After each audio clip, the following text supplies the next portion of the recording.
আজ থেকে প্রায় 500 বছর আগে অনেক শক্তিশালী একটি মনস্টার এখানকার সমস্ত মানুষদেরকে জানে মেরে তাদেরকে চিবিয়ে খেয়ে নিচ্ছিল। এই মনস্টারটার শক্তি এতটাই বেশি ছিল যার কারণে কেউ তাকে জানে মারার সাহস পায়নি। কিন্তু এখানে এমন একটি পরিবার বসবাস করত যাদের বংশের প্রত্যেকেই একজন পৃষ্ঠের শক্তির সঙ্গে এই দুনিয়াতে জন্মগ্রহণ করত। সেই পরিবারেরই একজন সদস্য গড গিফটেড একটি স্পেয়ারের সাহায্যে এই মনস্টারটাকে একটি বেসমেন্টে সিল করে দিয়েছিল। সেদিন থেকে পুরো 500 বছর কেটে যাওয়ার পরে এই পরিবারেরই একটা দুর্বল ছেলে ভুল করে এই মনস্টারটাকে আজাদ করে দেয়। আর মনস্টারটাকে আজাদ করার সঙ্গে সঙ্গে এই ছেলেটাও একটা অলৌকিক শক্তির মালিক হয়ে যায়। তারপরে এই ছেলেটা এই মনস্টারটার সঙ্গে কি করলো সেটা জানার জন্য আপনাকে এই অ্যানিমেটা প্রথম থেকে দেখতে হবে। তো গাইস, এটা হচ্ছে এই অ্যানিমের সেকেন্ড পার্ট। যদি আপনারা এই অ্যানিমের প্রথম পার্টটা না দেখে থাকেন তাহলে সবার প্রথমে গিয়ে প্রথম পার্টটা দেখে আসুন। আমি প্রথম পার্টের লিংক এই ভিডিও ডেসক্রিপশন বক্সে দিয়ে রাখবো, সেখান থেকে আপনারা ইজিলি প্রথম পার্টটা দেখে নিতে পারবেন। তো গাইস, উসু এবং তোরা এই অ্যানিমের প্রথম পার্টে আমরা দেখেছিলাম সেই মেয়েটা তোরার একটি হাত কেটে দিয়েছিল। আর এইদিকে উসি অদ্ভুত কিছু একটা নোটিস করে এবং তার স্পেয়ার অনেক জোরে জোরে রেসপন্স করছিল। তখনই আমরা দেখতে পাই এদের বড় ভাই এসে তাদের ঘরের প্রাচীরটা ভেঙে দেয়। আসলে সে এখানে এসেছে তার ভাই এবং বোনকে বিদায় জানানোর জন্য, কেননা সে এখন থেকে তার নিজের ইচ্ছা মতো জীবন কাটাতে চায়। সে বলে ওঠে, আমার এখন লক্ষ্য হচ্ছে একটা, আমি এখন বেশি পরিমাণে মানুষদেরকে জানে মারতে চাই। তার ছোট ভাই তাকে বোঝানোর অনেক চেষ্টা করে কিন্তু সে বলে ওঠে, আমি আর কোনো মতেই থামবো না, কেননা শুরু থেকে মানুষরা আমাদের জঙ্গলের মধ্যে এসে আমাদেরকে তাড়িয়ে দিত। আমি এখন এই সব কিছুকে পরিবর্তন করতে চাই। আমি মানুষদের এমন হাল করে ছাড়বো যাতে আমাকে দেখা মাত্রই তারা ভয় পেয়ে মরে যায়। তারপরে আমরা দেখতে পাই এই মনস্টারটা তার রূপ বদলে নেয় এবং সে বলে ওঠে, আমি এখন থেকে আর কখনোই মানুষের রূপে ফিরে আসবো না। আর রূপ বদলানোর পরে এই মনস্টারটা বুঝতে পারে যে উসের হাতে স্পেয়ারটা অনেক বেশি পাওয়ারফুল। এসব দেখে মনস্টারটা বুঝে যায় যে আমাকে জানে মারার জন্য নিশ্চয়ই আমার ভাই বোনেরা এখন মানুষদের কাছ থেকে সাহায্য নিচ্ছে। এমনটা দেখে সে বেশি দেরি না করে উসের উপরে হামলা করে দেয়। তারপরে সে যখন তার ফাইনাল অ্যাটাক করে উসকে জানে মারতে যাচ্ছিল তখনই সেখানে তোরা এসে তাকে এমনটা করতে আটকে নেয়। তোরাকে দেখে মনস্টারটা বুঝে যায় যে এ নিশ্চয়ই অনেক বেশি শক্তিশালী। আর আমাদের তোরা ভাইয়ের ওরা দেখার পরে সে মনস্টারটার সঙ্গে সঙ্গে এখান থেকে পালিয়ে যায়। আর এইদিকে তোরা উসিওকে তোলার চেষ্টা করছে। সে দেখতে পাই উসিও এখন অজ্ঞান হয়ে গেছে। এমনটা দেখার পর তোরা অনেক বেশি রেগে উসিওকে বলে ওঠে, ভাই এতটুকু হামলার পরেই তোর এরকম হাল হয়ে গেল। তখনই এরা দুজন ভাই বোন বলে ওঠে, তোমাকে চিন্তা করার কোনো বিষয় নেই, আমরা এক্ষুনি উসিওকে হিল করে দিচ্ছি। তারপরে আমরা দেখতে পাই এরা দুজনে মিলে উসিওকে হিল করে দেয়। জ্ঞান ফেরার পরে উসিও বলে ওঠে, মনস্টারটা কই, মনস্টারটা কই, আমাদেরকে এক্ষুনি তাকে জানে মারতে হবে। এই কথা বলে উসিও তোরাকে সেখান থেকে নিয়ে যেতে লাগে। তখনই তোরা বলে ওঠে, আমার একটা হাত কেটে গেছে, এই অবস্থায় আমি তোমার সঙ্গে আসতে পারবো না। এমনটা দেখে উসিও তার দেশি দিমাগ লাগিয়ে কিছু কাঠের টুকরো দিয়ে আর ব্যান্ডেজটা বাঁধার পর উসিওর হাতকে আবার জোড়া লাগিয়ে দেয়। তারপরে আমরা দেখতে পাই এরা মশাটাকে খোঁজার জন্য বেরিয়ে গেছে। তখনই এরা ভাই বোন মিলে বলে ওঠে, আমরা হয়তো জানি যে তাকে আমরা কোথায় খুঁজে পাবো, সামনে একটা কনস্ট্রাকশন সাইট আছে, আমার মনে হয় সেখানে গেলেই আমরা আমাদের বড় ভাইকে দেখতে পাবো। তারপরে সিনে আমরা এদের অতীতের কিছু দৃশ্য দেখতে পাই। আমরা দেখতে পাই এরা একটি সুন্দর জঙ্গলের মধ্যে বসবাস করতো। তাদের দিনগুলো আনন্দের সঙ্গে অনেক অনায়াসে কেটে যাচ্ছিল, কিন্তু হঠাৎ করে সেখানে কিছু মানুষ চলে আসে। তারা দিনের পর দিন শুধুমাত্র কনস্ট্রাকশন করে জঙ্গলটাকে একটা শহরে পরিবর্তন করে দিয়েছিল। এমনটা দেখে আমাদেরকে ওই জঙ্গলটা ছাড়তে হয়েছিল। তারপর থেকে আমরা যেখানে যেখানে যাই মানুষরা সেখানে এসে শহর বানিয়ে ফেলে। এটা একমাত্র কারণ যে আমাদের বড় ভাই মানুষদেরকে এত বেশি পরিমাণে ঘৃণা করে। তারপরে তারা সবাই যখন কনস্ট্রাকশন সাইডে গিয়ে পৌঁছায় সেখানে যাওয়া মাত্র তাদের বড় ভাই উসের উপরে হামলা করে দেয়। এমনটা দেখে উসিওকে বাঁচানোর জন্য যখন এরা দুজনে এগিয়ে যায় তখন এই মনস্টারটা তারই ভাই বোনের উপরে হামলা করে দেয়। তখনই আমরা দেখতে পাই উসু তার স্পেয়ারের সাহায্যে সবার প্রথমে নিজেকে অ্যাওয়েকেন করে। তারপরে একটি হামলাতে সে মশাটাকে অনেক বেশি ঘায়ল করে দেয়। এমনটা দেখে মশাটা তার ব্লেডের সাহায্যে অনেকগুলো পাহাড়কে কেটে ফেলে। তারপরে আমরা দেখতে পাই উসুদের উপরে অনেক পাথর পড়ে যায়। এত কিছু হয়ে যাওয়ার পরেও আমরা দেখতে পাই উসু এবং তোরার কোনো ক্ষতি হয়নি। তখনই উসু তোরাকে বলে ওঠে, পাথরগুলোকে তুমি ছেড়ে দাও, ওখানে গাড়ি নিচে ওরা দুজন চাপা পড়ে আছে, আগে গিয়ে তাদেরকে উদ্ধার করো। তোরা সবার প্রথমে চেষ্টা করে গাড়িটাকে তোলার, কিন্তু সে এমনটা করতে পারছিল না। এসব দেখে উসু সে মশাটাকে বলে ওঠে, তোমার ভাই বোনেরা এখন অনেক বড় বিপদে পড়ে আছে, তুমি দয়া করে এখন লড়াই করা বন্ধ করে এদেরকে সাহায্য করো। মশাটি বলে ওঠে, আমি মানুষদেরকে কখনো সাহায্য করবো না। সে বলে ওঠে, তুমি যদি মানুষদেরকে এতটাই বেশি ঘৃণা করো তাহলে নাও, তুমি সবার প্রথমে আমার জীবন নিয়ে নাও। এই কথা শুনে মশাটা উসুকে মারার জন্য অনেক স্পিডে এগিয়ে আসে। তখনই আমরা দেখতে পাই তোরা একটি পাথর ছুঁড়ে তাকে এমনটা করতে আটকে নেয়। তখন সেখানে তোরা অনেক বেশি রেগে উসুকে বলে ওঠে, মানুষদের প্রতি পিরিত কম করো প্রিয়, নইলে এদের চক্করে তুমি একদিন অকালে মরে যাবে। তখনই উসু মশাটাকে বলে ওঠে, আমি জানি তোমার মনের মধ্যে এখন কি চলছে, যদি কারোর কাছ থেকে তার পছন্দের জিনিসটা কেড়ে নেওয়া হয় তাহলে তার মনের মধ্যে কি চলে সেটা আমার থেকে আর কেউ ভালোভাবে বুঝতে পারবে না। তখনই আমরা দেখতে পাই সেখানে অনেকগুলো মানুষ চলে আসে। তারা তাদের সামনে মশাগুলোকে দেখে অনেক বেশি ভয় পেয়ে যায়। এসবের মধ্যে একজনের মুখ থেকে শিকারের নিচে পড়ে থাকা তেলের মধ্যে পড়ে যায়, যার কারণে সেই জায়গাটাতে পুরো আগুন লেগে যায়। তখনই সেখানে তোরা বলে ওঠে, আরে এখন তো আমাকে সাহায্য করো, নইলে তোমার ভাই বোনেরা এখানে পুড়ে মরে যাবে। তখনই আমরা দেখতে পাই সে মশাটা এসে গাড়িটাকে সরাতে সাহায্য করছিল, কিন্তু আমরা দেখতে পাই তা তো কোনো লাভ হচ্ছিল না। এমনটা দেখে সেখানে থাকা মানুষগুলো চলে আসে এই গাড়িটাকে এখান থেকে সরানোর জন্য। ফাইনালি অবশেষে আমরা দেখতে পাই তারা এই গাড়িটাকে সরাতে সক্ষম হয়। তারপরে এরা সবাই সেখান সেখান থেকে দ্রুত পালিয়ে আসে। এখন উসিও তাকে দেখে ভাবছে এবারে নিশ্চয়ই এর মন বদলে গেছে। এই কথা ভেবে উসিও তাকে বলে ওঠে তুমি চাইলে আরেকবার মানুষদেরকে আরেকটা সুযোগ দিয়ে দেখতে পারো। উসিওর এই কথা শুনে মনস্টারটা প্রথমে একটু হাসে, তারপরেই হঠাৎ করে মনস্টারটা উসিওর উপরেই হামলা করে দেয়। এমনটা দেখে উসিও তার হামলাটাকে ডজ করার জন্য তার স্পেয়ারটাকে আগে করে, আর আমরা দেখতে পাই উসিওর অজান্তে সেই স্পেয়ারটা মনস্টারটার বুকের মধ্যে ঢুকে যায়। এমনটা হওয়ার পরে মনস্টারটা মারা যায়। এমনটা দেখে উসিও অনেক বেশি ভেঙে পড়ে, কেননা যাকে সে সঠিক রাস্তায় আনতে চেয়েছিল সে এখন তার জন্যই মারা গেল। তার ভাই বোনও এমনটা দেখে অনেক বেশি উদাস হয়েছিল, কিন্তু তারা উসিওকে একটু সান্ত্বনা দেওয়ার জন্য একটি হট স্প্রিং এর কাছে নিয়ে আসে। সেখানে স্নান করতে করতে হঠাৎ করে উসিও একটা আওয়াজ শুনতে পায়। শব্দটা শুনে উসিও যখন তার দিকে একটু এগিয়ে যায় তখন সে দেখতে পায় হট স্প্রিং এর অপর প্রান্তে একটা মেয়ে স্নান করছিল, আর উসিওকে সেইখানে দেখা মাত্রই সেই মেয়েটা সেখান থেকে দ্রুত পালিয়ে যায়। এমনটা দেখে উসিও অনেক লজ্জার মধ্যে পড়ে গিয়েছিল। সেইটা ভাবছিল মেয়েটা নিশ্চয়ই আমাকে নিয়ে উল্টা পাল্টা কিছু ভাবছে, কিন্তু আমাদের তোরা ভাই একেবারে শান্ত ছিল। তোরা এটা বুঝতে পারলো না মেয়েটা এখান থেকে কেন পালিয়ে গেল, আর তোরা এও ভাবছে এই মেয়েটা কোনো সাধারণ মেয়ে নয়। কিন্তু উসিও তোরার কোনো কথাই শুনলো না। তার পরের দিন যখন তারা তাদের গন্তব্যে যাওয়ার জন্য একটি বাসের অপেক্ষায় করছিল তখনই তারা সেখানে আগের রাতের মেয়েটাকে দেখতে পায়। তারপরে আমরা দেখতে পাই সেই মেয়েটার হাঁটা চলন খুব একটা সুবিধার নয়। দেখতে না দেখতে মেয়েটা অজ্ঞান হয়ে একটা গাড়ির নিচে পড়ে যাচ্ছিল। গাড়িটাও অনেক দ্রুত গতিতে মেয়েটার দিকে এগিয়ে আসছিল। এমনটা দেখে উসিও বেশি দেরি না করে তাড়াতাড়ি গিয়ে সেই মেয়েটাকে বাঁচিয়ে নেয়। তারপরে আমরা দেখতে পাই সেই মেয়েটা সত্যি অজ্ঞান হয়েছিল। সেই মেয়েটাকে দেখে পাশের দোকানদার বলে ওঠে এই মেয়েটার নাম হচ্ছে সায়া, আর এই মেয়েটা এই শহরের সব থেকে ধনী পরিবারের মেয়ে। উনি এও বলে যে এদের ঘরটা পাহাড়ের দিকে রয়েছে। এই কথা শুনে উসে বেশি দেরি না করে সেই মেয়েটাকে তার পিঠের উপরে বসিয়ে চলে যেতে লাগে তার ঘরের দিকে। কিন্তু তোরা এটা ভাবছিল উসে এমনটা করছে কারণ আমার মনে হয় উসে সায়াকে পছন্দ করে ফেলেছে। কিছু দূর এগিয়ে আসার পরেই আমরা দেখতে পাই সায়ার জ্ঞান ফিরে এসেছে। তারপরে আমরা সায়ার কাছ থেকে জানতে পারলাম সে ঘর থেকে বেরিয়েছিল উসিওকে খোঁজার জন্যই। তারপরে সায়া উসিওর কাছ থেকে ক্ষমাও চায়, কেননা তার জন্যই উসিওকে এত কষ্ট করতে হলো। ভাই লিটারালি এই কথাগুলো শুনে আমাদের উসিও ভাই একটু লজ্জায় পড়ে যায়। তারপরে উসিও সায়াকে নিচে নামিয়ে দেয়। তারপরেই যখন সায়া তার সামনে তোরাকে দেখে তখনই সে অনেক বেশি ভয় পেয়ে যায়। এমনটা দেখে উসিও এবং তোরাও একটু অবাক হয়েছিল, কেননা কোনো সাধারণ মানুষ কোনো মনস্টারকে ততক্ষণ দেখতে পাবে না যতক্ষণ পর্যন্ত সে মনস্টারটা এটা চাইবে। এই কথা উত্তরে সায়া বলে ওঠে আসলে আমাদের ফ্যামিলির পূর্বপুরুষেরা অনেক আগে থেকে মনস্টার এবং মানুষদের সঙ্গে সমঝোতা করে আসছে। আমার পূর্বপুরুষেরা এটা মানতো যে মানুষ এবং মনস্টারদের সঙ্গে ভালো রিলেশন থাকলে এই পৃথিবীটা সর্বদা শান্তিতে পরিপূর্ণ থাকবে। এই কথা শেষ করে সায়া যখন সামনের দিকে হাঁটতে যায় তখনই আমরা দেখতে পাই সায়া আবারও পড়ে যেতে লাগে। এমনটা দেখে উসিও আবারও তাকে তার পিঠের উপরে বসিয়ে তার ঘরের দিকে নিয়ে যেতে লাগে। সায়ার ঘরে পৌঁছে উসিও এবং তোরা তার সঙ্গে একটি ফাঁকা রুমে বসে কথাবার্তা বলছিল। তখনই আমরা দেখতে পাই সেখানে সায়ার বাবা এবং তার দিদা চলে আসে। উনি সেখানে আসা মাত্রই সায়াকে অনেক বকাঝকা করতে লাগে, কেননা সায়া ওনাকে কোনো কথা না বলে ঘর থেকে বাইরে চলে গিয়েছিল। আমরা দেখতে পাই অনেকক্ষণ ধরেই তার বাবা তাকে বকে যাচ্ছে। এমনটা শুনে সহ্য করতে না পেরে উসি উঠে দাঁড়িয়ে যায়, আর সে বলতে লাগে আপনি আপনার মেয়েকে এইরকম ভাবে বকাঝকা করতে পারেন না। এই সিচুয়েশনটা আরো বেশি গভীরে যাওয়ার আগে সায়া উসিওকে আটকে নেয় এবং তারই সঙ্গে সায়া তার বাবার কাছে কিছু সময় চায়, কেননা সে এখন উসিওর সঙ্গে আরো কিছু কথা বলতে চায়। আমরা দেখতে পাই এই কথা শুনে সায়ার বাবা সেখান থেকে চলে যায়, কিন্তু এখন আমাদের উসিওর রাগ শান্ত হয়নি। তখনই সায়া তাকে বলতে লাগে আজ থেকে প্রায় অনেক বছর আগে আমারই পূর্বপুরুষেরা একটা দেবীকে তাদের মন্ত্রের জালে সিল করে দিয়েছিল। আসলে সেই দেবীটা যার ঘরেই থাকবে এখানে কোনোদিনও টাকা পয়সার অভাব দেখা দেবে না। এটা একমাত্র কারণ যে ওনারা ওই দেবীকে আমাদের ঘরে সিল করে দিয়েছিল। সায়া এও বলে যে আমার যখন জন্ম হয়েছিল তখন আমি একটা রোগে আক্রান্ত হয়ে এই পৃথিবীর মধ্যে এসেছিলাম। আমার মা আমাকে সর্বদা বলতো এই অসুখটার হাত থেকে বাঁচার জন্য আমাকে সবসময় ওই দেবীটার সঙ্গে কথা বলতে থাকতে হবে, এমনটা করলে আমার রোগটা আস্তে আস্তে সরে যাবে। তারপরে আমরা দেখতে পাই সায়া উসু এবং তোরাকে সেই রুমের মধ্যে নিয়ে যায় যেখানে সেই দেবীটাকে কিছু মন্ত্রের জালে সিল করে রাখা হয়েছিল।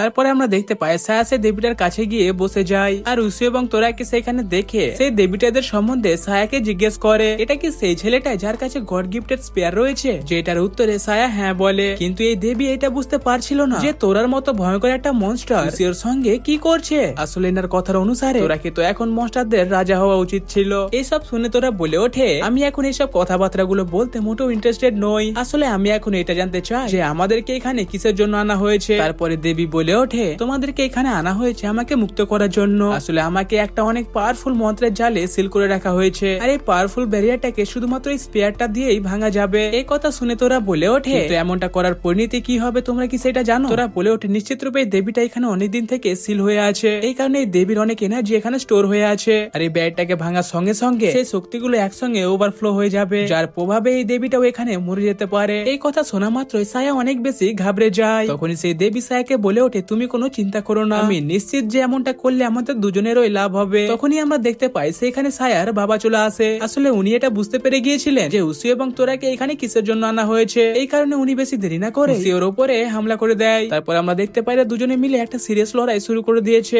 এমনটা দেখে তোরা তার ইলেকট্রিক শক দিয়ে এই ব্যারিয়ারটাকে ভাঙার চেষ্টা করে, কিন্তু আমরা দেখতে পাই তোরার অনেক প্রচেষ্টার পরেও এই ব্যারিয়ারটা ভাঙলো না। তখনই সেই দেবীটা উসিওকে বলে ওঠে, তুমি দয়া করে যেভাবে হোক তোমার স্পেয়ারের সাহায্যে ব্যারিয়ারটাকে একবার ভেঙে দাও। এই কথা শুনে উসিও যেমন তেমন ভাবে সায়ার বাবাকে একটু দূরে সরিয়ে চলে আসে এই ব্যারিয়ারটাকে ভাঙার জন্য, কিন্তু উসিও এমনটা করতে পারতো তার আগে সায়া এসে মাঝখানে দাঁড়িয়ে গিয়েছিল। আসলে সায়া এটা ভাবছিল যে এমনটা করলে দেবী নিশ্চয়ই মরে যাবে, এই কারণে সে এখন এটা চায় না যে উসিও ব্যারিয়ারটাকে ভাঙুক। তখনই আমরা দেখতে পাই সায়ার বাবার কিছু সৈনিকরা এসে উসিওকে সেইখানে আটকে ফেলে। তারপরে যখন একটা সৈনিক তার নাইফ দিয়ে উসির উপরে হামলা করতেই যাচ্ছিল, তখনই সেখানে তোরা এসে তার নাইফটাকে ভেঙে দেয়। তখনই আমরা দেখতে পাই তোরা তার ইলেকট্রিক প্রেসারের সাহায্যে এই ব্যারিয়ারটার ভেতরে ঢুকতে লাগে। তোরা উসিওকে বলে ওঠে, আমি এই ব্যারিয়ারটার ভেতরে যাচ্ছি যাতে এই দেবীর কোনো ক্ষতি না হয়, আর তোমার কাছে এটাই একটা সুযোগ, এই সুযোগে যেভাবে হোক তোমাকে এই ব্যারিয়ারটা ভাঙতে হবে। তারপর আমরা দেখতে পাই প্রচুর কষ্টে উসিও তার স্পেয়ারটা দিয়ে ব্যারিয়ারটাকে ভাঙতে সক্ষম হয়। আর এমনটা হওয়ার সঙ্গে সঙ্গে আমরা দেখতে পাই সেখানে অনেক বড় একটা ধামাকা হয়ে যায়। আর আমরা দেখতে পাই ধামাকার হাত থেকে তোরা সেই দেবীটাকে প্রোটেক্ট করছিল।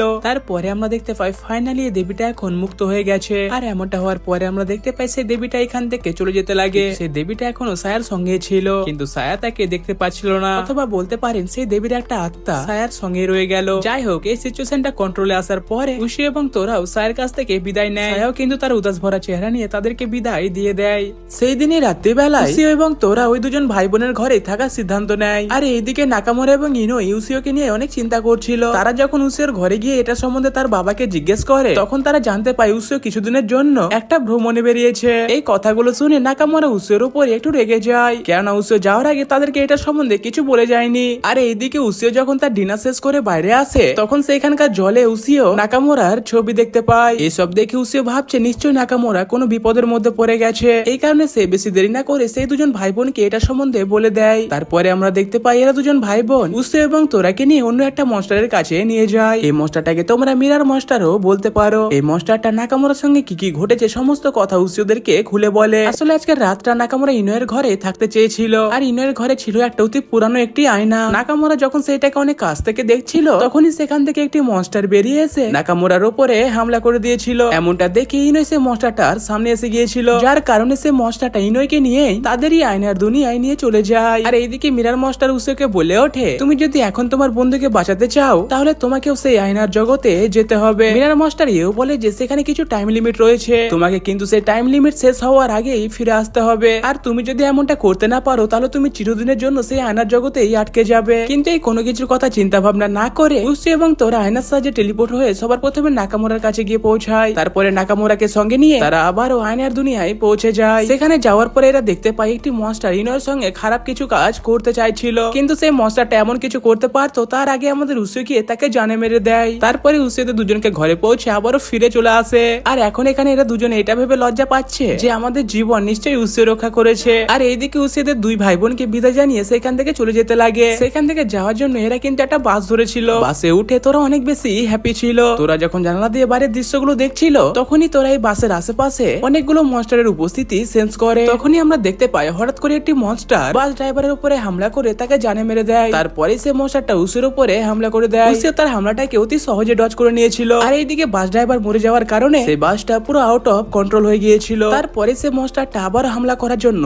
এগিয়ে আসে, কিন্তু এইবারে উসিও বেশি দেরি না করে তাকে সবার প্রথমে জানে মেরে রাস্তারই একটা সাইডে এসে দাঁড়িয়ে যায়। আমরা দেখতে পাই সে বাসটা গিয়ে একটা খালের মধ্যে পড়ে যায়। এমনটা দেখে উসিও অনেক বেশি ঘাবড়ে গিয়েছিল। তখনই আমরা দেখতে পাই হঠাৎ করে অনেকগুলো মনস্টার উসিও এবং তোরাকে চারিদিক থেকে ঘিরে ফেলে। এমনটা দেখে উসিও এবং তোরা বেশি দেরি না করে সেই মনস্টারগুলোর সঙ্গে লড়াই করতে লাগে, কিন্তু এই মনস্টারগুলোর পরিমাণ অনেকটাই বেশি ছিল, যার কারণে এদের দুজনের মুশকিল আরো বেশি বেড়ে চলেছে। কিন্তু সেখানে উসিও এটা ভাবছিল যে যেভাবে হোক সাধারণ মানুষদের কাছ থেকে এই মনস্টারদেরকে দূরে রাখতে হবে। তারপরে আমরা দেখতে পাই উসিও এবং তোরা সেখান থেকে বাইরে বেরিয়ে এসে জঙ্গলের দিকে পালাতে লাগে। তখনই আমরা দেখতে পাই মাটির তল থেকে একটি মনস্টারের হাত বেরিয়ে এসে উসিওর পা ধরে নেয়। সেই মুহূর্তে আমরা সেখানে আরো অনেকগুলো মনস্টার দেখতে পাই। তারা সবাই উসিওকে জানে মারার জন্য তার দিকে এগিয়ে আসছিল। এইদিকে তোরা উসিওকে বাঁচাতে তো চাইছিল, কিন্তু তখনই তার সামনে গরিলার মতো দেখতে একটি মনস্টার প্রকট হয়। আর সেই মনস্টারটার জন্যই তোরা সেখানে আটকে যায়। আর এইদিকে বাকি মনস্টাররা যখন উসিওকে মাটির তলে নিয়ে চলে যাচ্ছিল, তখনই আমরা দেখতে পাই সে স্পেয়ারটা অটোমেটিক সেখানকার কিছু মনস্টারকে জানে মেরে দেয়। তারপরে সেই স্পেয়ারটা উসিওকে ধরে অনেক স্পিডে এগিয়ে চলে যায় একটি লেকের দিকে। সেইখানে পৌঁছে উসিও কিছু ভেবে উঠতে পারছিল না। তখনই উসিও উসো তার আশেপাশে অন্য কাউকে সেন্স করে। এমনটা দেখার পরে উসো তার স্পেয়ারটা আগে করে তাকে বাইরে আসতে বলে। তারপরে আমরা দেখতে পাই জলের মধ্যে থেকে বেরিয়ে আসলো একটি মনস্টার, এর নাম হচ্ছে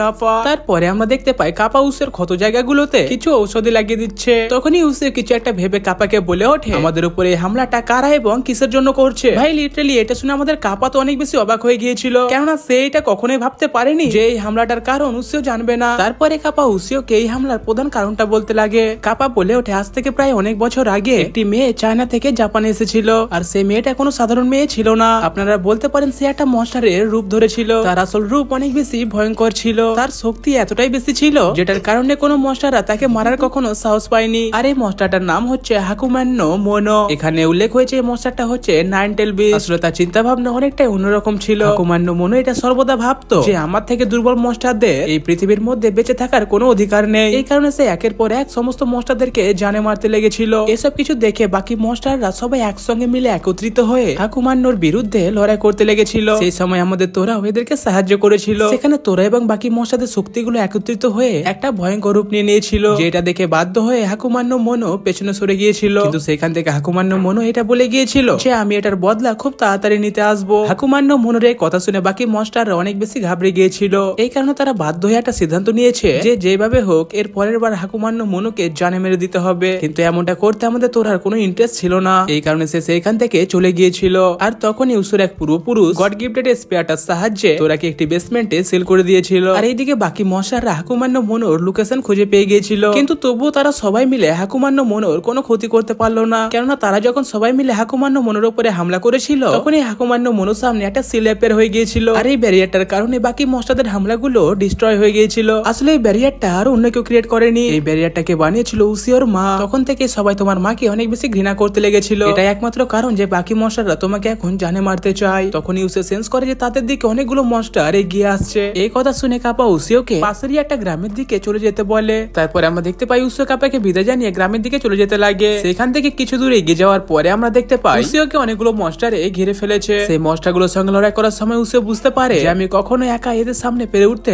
পারবো না। তখনই উসিওর নজর সেখানে একটা ব্যক্তির উপরে পড়ে যাকে কিনা কিছু মনস্টারে ঘিরে ফেলেছিল। তাকে সেখানে দেখা মাত্র উসিও বেশি দেরি না করে তাকে সবার প্রথমে তার ঘাড়ের মধ্যে তুলে নেয়। তারপর সেই ব্যক্তিটাকে তার কাঁধের উপরে বসিয়ে উসিও সে গ্রামটার দিকে চলে যেতে লাগে। কিছুক্ষণ ধরে এরকমই দ্রুত গতিতে ছোটার পরে তারা ফাইনালি সে গ্রামটার মধ্যে পৌঁছে যায়। এখানে এসে উসিও ভাবছে আমরা নিশ্চয়ই এখানে সুরক্ষিত থাকবো, কিন্তু তখনই আমরা দেখতে পাই সেখানে আবারও অনেকগুলো মনস্টার চলে আসে। তাদেরকে দেখা মাত্র উসিও বেশি দেরি না করে তাদেরকে মারতে লাগে। কিন্তু এদের সঙ্গে লড়াই করতে করতে উসিও বুঝতে পারে যদি এরকমই চলতে থাকে তাহলে গ্রামটার অনেক খারাপ অবস্থা হয়ে যাবে। উসিও সিদ্ধান্ত নেয় আমাকে এখন এই গ্রাম থেকে বাইরে যেতে হবে। কিন্তু সেখানে মনস্টারদের সংখ্যা এতটাই বেশি ছিল যেটার কারণে আমার মনে হয় না উসিও এখান থেকে বাইরে যেতে পারবে। তাদের সঙ্গে কন্টিনিউয়াসলি লড়াই করতে করতে উসিও এখন অনেক বেশি ক্লান্ত হয়ে পড়েছে। তখনই আমরা দেখতে পাই ওরা দুজন ভাই বোনও চলে আসে উসিওকে সহযোগিতা করার জন্য। তারাও বাকি মনস্টারদের সঙ্গে লড়াই করতে করতে কিছুক্ষণের মধ্যে ক্লান্ত হয়ে পড়ে। তখনই আমরা সেখানে আরো একটি মনস্টারকে দেখতে পাই। এই মনস্টারটার নাম হচ্ছে হিতোস্কি। আপনারা বলতে পারেন এটা হচ্ছে আমাদের তোরারই বন্ধু। হিতোস্কি এখানে এসে সবার প্রথম ওই দুজন ভাই বোনকে বলে ওঠে তোমরা কেন এই মানুষটাকে বাঁচানোর জন্য নিজের জীবন দিতে চাইছো? তোমরা হচ্ছে আমাদেরই মতো মনস্টার, তাই তোমরা আমাকে সাহায্য করবে। আর তোমরা যদি এমনটা না করো তাহলে আমাকে বাধ্য হয়ে তোমাদেরও জীবন নিয়ে নিতে হবে। এত কিছু শোনার পরে ওরা দুজন বলে ওঠে আমরা আমাদের জীবনের শেষ মুহূর্ত পর্যন্ত উসিওকে সাহায্য করে যাব। তখনই সেখানে এন্ট্রি হয় আমাদের তোরা ভাইয়ের। তোরা সেখানে আসা মাত্র তার ইলেকট্রিক শক দিয়ে অনেকগুলো মনস্টারকে একবারেই জানে মেরে দেয়। তারপরে তোরা বেশি দেরি না করে তাদের তিনজনকে একসঙ্গে নিয়ে একটি ফাঁকা জায়গার মধ্যে চলে আসে। সেই ফাঁকা জঙ্গলে আসা মাত্রই তাদের চারিপাশটা সাদা কুয়াশাতে ঢেকে যায়। আর এই কুয়াশাটা এতটাই ঘন ছিল যার কারণে তারা সবাই আলাদা আলাদা হয়ে গেল। আসলে আমি নিজেও বুঝতে পারছি না এখানে আসলে এদের সঙ্গে কি চলছে। আর কিছুক্ষণ পর আমাদের উসিও তার সামনে একটি ঘর দেখতে পায়। ঘরের মধ্যে থেকে অটোমেটিক একটা আওয়াজ আসছিল। সেখান থেকে কে একজন উসিওকে ঘরের মধ্যে আসতে বলছিল। তারপরে উসিও যখন ঘরের ভেতরে চলে আসে তখন তাকে জিজ্ঞেস করা হয় যে তুমি তোমার মায়ের সঙ্গে কেন দেখা করতে চাও? তুমি কি সত্যি তোমার মাকে অনেক বেশি ভালোবাসো? উসিও বলে ওঠে আমি আমার মাকে কিভাবে ভালোবাসতে পারি, কারণ আমি কখনোই আমার মাকে সামনাসামনি দেখিনি। আসলে তো আমি আমার মায়ের কাছ থেকে এটা জানতে চাই যে উনি আমাকে একা ছেড়ে কেন চলে এসেছে। এই কথা বলে উসিও যখন তার সামনে দরজাটা খোলে তখন সে তার সামনে ওই দেবীটাকে দেখতে পায়। আর সেই দেবীটার পাশে আমরা আরো একটা ব্যক্তিকে দেখতে পাই। এখানে উল্লেখ করা হয়েছে যে এই ব্যক্তিটা হচ্ছে মনস্টারদের হেড। ভাই দেখতে পাচ্ছ এর নাকটা কত লম্বা। যাই হোক এই ব্যক্তিটা উসিওকে বলে ওঠে আমি হচ্ছে এখানকার মনস্টারদের লিডার, আর তারা সবাই আমার কথা মতোই তোমার উপরে হামলা করেছে, কিন্তু এখন আমি আমার মত বদলে নিয়েছি। আমি এখন তোমাকে আর জানে মারতে চাই না। তারপরে আমরা জানতে পারলাম জঙ্গলের মধ্যে উসিও যে ব্যক্তিটার জীবন বাঁচিয়েছিল সেটা আর অন্য কেউ নয়, এটা হচ্ছে এই লম্বা লম্বা নাকওয়ালা ব্যক্তিটা বলে ওঠে, আমি তোমাকে ছেড়ে দিতে পারি, কিন্তু একটা শর্তে। তোমাকে এটা জানতে হবে যে তোমার মা কেন হাকুমান্য মোনোকে প্রোটেক্ট করছিল। আমি কথা দিচ্ছি যতক্ষণ পর্যন্ত তুমি এই ঘটনাটা সম্বন্ধে সম্পূর্ণ জানতে না পারবে ততক্ষণ পর্যন্ত আমাদের কোনো মনস্টার তোমাদের উপরে কোনো হামলা করবে না। এই ব্যক্তিটা বাইরে গিয়ে সমস্ত মনস্টারদেরকে এই কথাটা খুলে বলে, কিন্তু এই ব্যক্তিটার এই কথাটা হিতোস্কি মেনে নিতে রাজি হচ্ছিল না। হিতোস্কি বলে ওঠে, উসু এবং তোরা দুজনে মিলে আমাদেরই অনেক সঙ্গীদেরকে জানে মেরে দিয়েছে, তাই যেমন ভাবে হোক আমি উসুকে জানে মারবই। এই কথা শুনে আমাদের তোরা বলে ওঠে, ভাই তুই এমনটা কখনো করতে পারবি না, কেননা উসুকে মারার অধিকার শুধু আমার কাছে রয়েছে, আর তুই যদি উসুকে জানে মারতে চাস তাহলে সবার প্রথমে তোকে আমাকে মারতে হবে। তারপরে আমরা দেখতে পাই দুজনে মিলে লড়াই শুরু করে দিয়েছে। ভাই প্রথমে তো আমাদের তোরা অনেক বেশি মার খাচ্ছিল হিতোস্কির কাছে, তারপরে যখন আমাদের তোরা অরিজিনাল ফর্মে চলে আসে তখন তারা সবার প্রথমে ফায়ারবল জুৎসু দিয়ে হিতোস্কির উপরে হামলা করে দেয়। আমাদের তোরা এখানে থেমে যেত না, এই কারণে তোরা আবারও তার ইলেকট্রিক শক দিয়ে হিতোস্কিকে একটা জোরদার ঝটকা দিয়ে দেয়, যার কারণে হিতোস্কি হেরে যায়। যাই হোক, লড়াইটা শান্ত হওয়ার পরে হিতোস্কি তোরাকে বলে ওঠে, আমি যে তোরাকে চিনতাম তুমি সেটা হতে পারো না, কেননা তুমি যদি আগের তোরা হতে তাহলে তুমি আমাকে অনেক আগেই জানে মেরে দিতে। কিন্তু আমরা দেখতে পাই আমাদের তোরা হিতোস্কির কোনো কথার উত্তর দেয় না। তারপর আমরা দেখতে পাই তোরা এবং উসিও আবারও তাদের নতুন জার্নিতে বেরিয়ে পড়ে। আর এইদিকে আমরা এই অ্যানিমের প্রধান ভিলেনকে দেখতে পাই, এই হচ্ছে হাকুমান্য মোনো, বা বলতে পারেন নাইনটেল বিস্ট। আসলে হাকুমান্য মোনো এটা বুঝতে পেরে গেছে যে এই স্পেয়ারটা আমারই খোঁজ করার জন্য এগিয়ে আসছে। এটা অনুভব করার পর হাকুমান্য মোনো অনেকগুলো ছোট ছোট মনস্টারের জন্ম দেয় এবং তাদেরকে আদেশ দিয়ে বলে ওঠে, তোমরা এক্ষুনি গিয়ে ওই স্পেয়ারের মালিকটাকে জানে মেরে দাও। তো গাইস এর সঙ্গে আমি এই অ্যানিমের সেকেন্ড পার্টটা এখানে শেষ করছি, আর পারলে আমাকে ক্ষমা করে দেবেন, পুরো এক সপ্তাহ কেটে গেল তবু আমি এই অ্যানিমেটাকে শেষ করতে পারলাম না। সত্যি বলতে গাইস আমার মাথার উপর এত কাজের চাপ রয়েছে, সেগুলোকে মেনটেন করে আমি আপনাদেরকে ঠিক মতো সময় দিতে পারছি না। আশা করবো যে আপনারা আমার কথাটা বোঝার একটু চেষ্টা করবেন, কিন্তু আমিও এটা খুব তাড়াতাড়ি চেষ্টা করব যাতে এই অ্যানিমেটাকে দ্রুত শেষ করতে পারি। তো গাইস দেখা হচ্ছে পরবর্তী পার্টে, বাকি lots of love guys, by.